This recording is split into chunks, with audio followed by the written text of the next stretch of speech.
আমরা কিন্তু দেখছি অনেক দলের বক্তব্যই এমন, তারা ফ্যাসিস্টদের চেয়ে কোনো রকম কম নয়।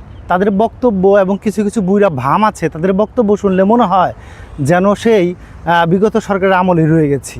এবং তারা যদি ক্ষমতায় উঠে যায় তারপরে, অর্থাৎ ক্ষমতার নৌকা উঠার পরে জনগণের প্রতি তাদের যে আচরণ সেটি যে অনেক রুড হবে এবং বিগত সরকারের মতোই হবে, সেটি কিন্তু আমরা অনেকেই অনুমান করছি। তো এই অনুমান থেকে আসলে যে সংস্কারগুলোর দাবি উঠছে বিভিন্ন দল থেকে, সেই সংস্কারগুলোতে আসা উচিত। এবং বিভিন্ন এই যে 50টা দলের মতো দল আছে, তাদের উচিত তারা একটা শক্তিশালী ঐক্য গড়ে তোলা এবং সেই ঐক্য যেন সংসদে তাদের মতামত রাখতে পারে, তাদের যে পদচিহ্ন সেটি যেন রাখতে পারে এবং কোনো অন্যায় সংগঠিত হলে সেটি যেন সরকারের কাছ থেকে রুখে দিতে পারে, বা সরকারের প্রতিপক্ষ হয়ে বা বিরোধী দল হয়ে সেটিতে বাগড়া দিতে পারে। এটি আসলে একটি দেশের শাসন ব্যবস্থার মধ্যে থাকা উচিত।